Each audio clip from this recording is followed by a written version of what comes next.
بسم الله الرحمن الرحيم. الحمد لله وكفى وسلام على عباده الذين اصطفى، أما بعد. أعوذ بالله من الشيطان الرجيم. بسم الله الرحمن الرحيم. يا أيها الذين آمنوا كتب عليكم الصيام كما كتب على الذين من قبلكم لعلكم تتقون أياما معدودات. وقال النبي صلى الله عليه وسلم: إذا دخل شهر رمضان فتحت أبواب الرحمة، وفي رواية فتحت أبواب السماء، أو كما قال عليه الصلاة والسلام. محترم اور معزز علماء کرام اور بزرگ دوستو، حدیث پاک کے اندر آتا ہے کہ حضرت سلمان فارسی رضی اللہ تعالی عنہ فرماتے ہیں کہ اللہ کے رسول صلی اللہ علیہ وسلم شعبان کی آخری تاریخ میں صحابہ کے درمیان تقریر فرماتے، وعظ فرماتے، نصیحت فرماتے اور ارشاد فرماتے کہ تمہارے اوپر ایک بہت عظیم الشان مہینہ آ رہا ہے، جو بڑی بابرکت والا مہینہ ہے، بڑا عظیم مہینہ ہے۔ یہ ایسا مہینہ ہے کہ اللہ تعالیٰ نے اس کے روزوں کو فرض کیا، اور اللہ تعالیٰ نے اس کے روزوں کو فرض کیا اور اس کے قیام یعنی تراویح کو سنت قرار دیا۔ اس ماہ میں جو بندہ کسی روزے دار کو افطار کرائے، روزے دار کو افطار کرائے تو اللہ تعالیٰ اس کی بخشش فرما دیتے ہیں اور اسے روزے دار کے برابر ثواب عطا فرماتے ہیں۔ صحابہ نے معلوم کیا اللہ کے رسول، ہم میں اتنی گنجائش نہیں کہ ہم کسی روزے دار کو افطار کرا سکیں، تو آپ نے فرمایا کہ پیٹ بھر کر کھلانا ضروری نہیں ہے، بلکہ اگر کسی کو ایک گھونٹ لسی کا پلا دیا جائے، ایک کھجور کھلا دی جائے تو بھی یہ ثواب اس کو مل جاتا ہے۔ یہ حدیث پاک فضائل اعمال میں جو فضائل رمضان ہے اس کے شروع میں حدیث پاک پیش کی ہے، یہ حدیث میں وہیں سے نقل کر رہا ہوں۔ تھوڑی اس کی تفصیل میں جانا چاہتا ہوں، وہ یہ کہ تراویح کی نماز، اس کے روزے فرض کیے گئے ہیں۔ قرآن شریف کی جو آیت میں نے پیش کی ہے اس کے اندر بھی اللہ پاک نے فرمایا ہے کہ اے ایمان والو، تمہارے اوپر روزے فرض کیے گئے۔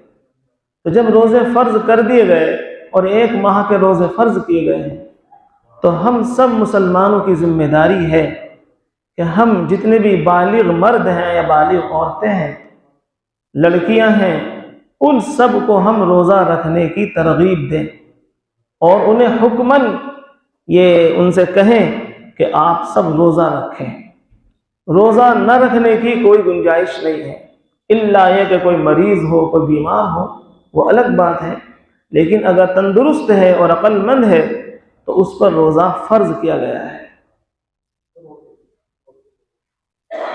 روزہ پورے مہینے کا رکھو، اس کے لیے چاہے تھوڑی مشقت اٹھانی پڑے، روزہ کم نہ کرو، چاہے روزی کم کماؤ۔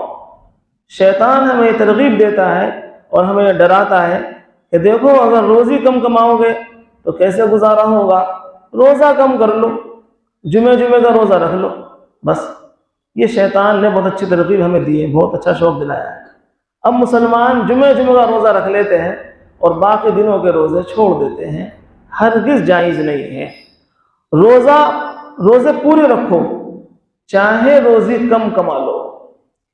اسی حدیث پاک کے اندر ہی لکھا ہے کہ جو شخص اپنے مزدور کے کام کو ہلکا کر دے، اپنے مزدور کے کام کو کم کر دے تو اللہ تعالیٰ اس کی بھی بخشش فرما دیتے ہیں۔ یعنی ہمارے ہاں کوئی مزدوری کرتا ہے، کوئی بندہ نوکر ہے، اب وہ 8 گھنٹے اگر کام کرے گا تو روزہ رکھنے میں دقت آئے گی، تو اس کے کام کو کم کر دو۔ رمضان میں اس سے کہو بھائی روزہ رکھو اور 4 گھنٹے کام کرو اور مزدوری پوری لے جاؤ، تو اللہ تعالیٰ اس کی بخشش کر دے گا، اس مالک کی مغفرت کر دے گا اللہ تعالیٰ۔ اس نے مزدور کے کام کو ہلکا کر دیا۔ تو اپنے مزدوروں سے کہو کہ بھائی روزہ رکھو اور کام کم کرو، آدھے دن کام کرو آدھے دن آرام کرو، تو اس طرح سے تمہارے روزے مکمل ہو جائیں گے، روزہ رکھنے میں کوئی دقت پیش نہیں آئے گی۔ دقت اسی وقت پیش آتی ہے جب ہم پورے دن کام کریں گے اور روزانہ محنت مزدوری کریں گے، تو ظاہر سی بات ہے کہ اگلے دن ہم تھک جائیں گے اور روزہ رکھنا ہمارے لیے مشکل بن جائے گا۔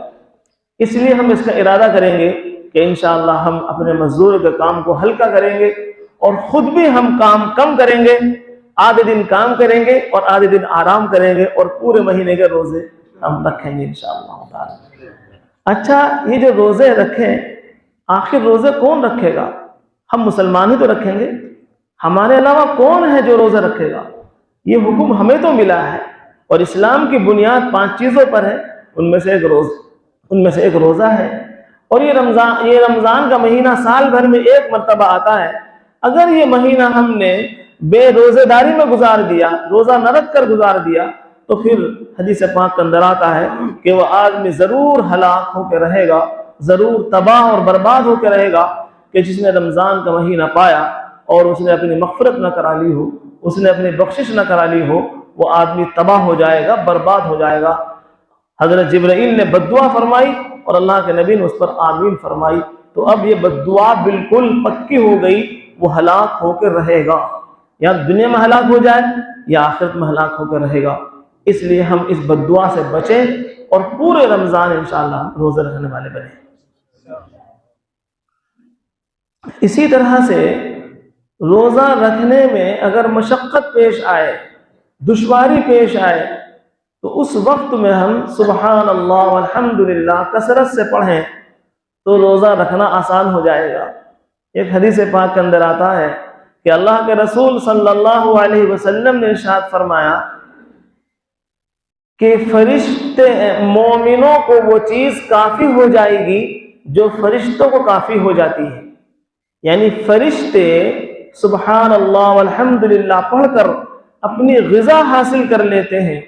اگر مومن بندے بھی یہ تسبیح پڑھیں تو ان کا بھی پیٹ بھر جائے گا، اللہ پاک ان کو بھی غذا عطا فرمائے گا، اور ان کے گلے میں اور ان کے پیٹ میں اللہ تعالیٰ تری پیدا فرما دیں گے، قوت پیدا فرما دیں گے، اور اللہ پاک ان کے روزے کو آسان کر دیں گے۔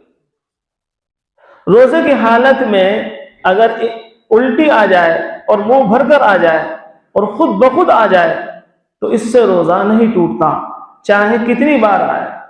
عام طور سے مسلمان یہ سمجھتے ہیں کہ اس سے روزہ ٹوٹ جاتا ہے، نہیں، جان بوجھ کر الٹی کریں گے اور منہ بھر کر کریں گے تو روزہ ٹوٹے گا، ورنہ نہیں ٹوٹے گا۔